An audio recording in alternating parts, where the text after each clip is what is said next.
St. John the Baptist can be the perfect guide for us on this Advent journey. My favorite thing about John the Baptist is his simplicity.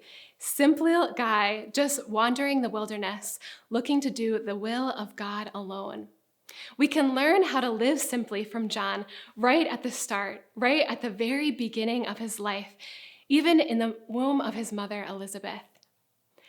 At the event of the visitation, Mary, the mother of God, carrying Jesus in her womb, goes to visit her cousin Elizabeth. And as soon as Elizabeth hears the greeting of Mary, John leaps for joy in her womb. And we can learn how to live simply by, number one, choose joy. Just by being in the presence of Jesus, John was moved to leap for joy. Sometimes when we're in prayer, we don't always have the words to say. We don't know what to say. But just by being in the presence, we can simply let ourselves be overcome with God among us. Jesus is present in the Eucharist, the sacraments. He's living in you and through others around you. With this authentic encounter with joy, we can let it overflow into our life, into our family, our friends, our work, and it can give that spark of hope in our everyday activities. And when life doesn't seem so simple, we can take that leap of faith and choose joy. Another way that we can live simply this Advent is seek Mary. At the encounter of the visitation, John and Elizabeth were blessed by God because Mary took the steps towards them. This Advent, let us have a relationship with Mary.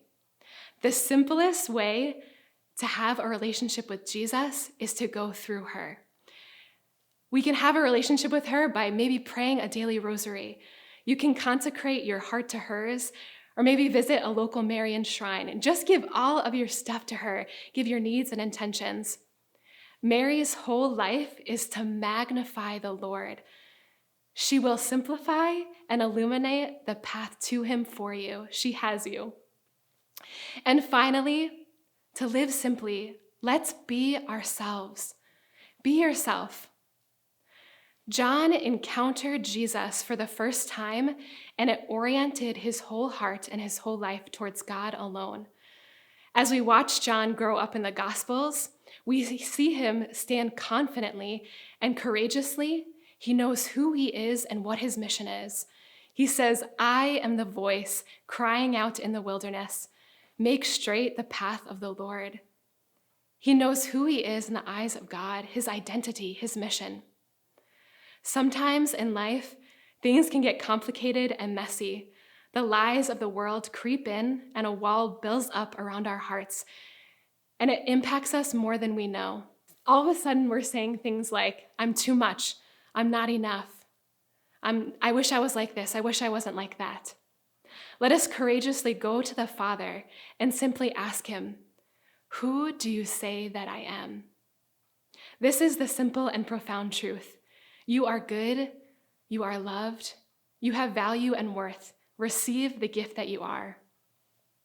With simplicity, let us joyfully offer all that we have to God this Advent and courageously go to him for strength to choose joy, seek Mary, and be yourself.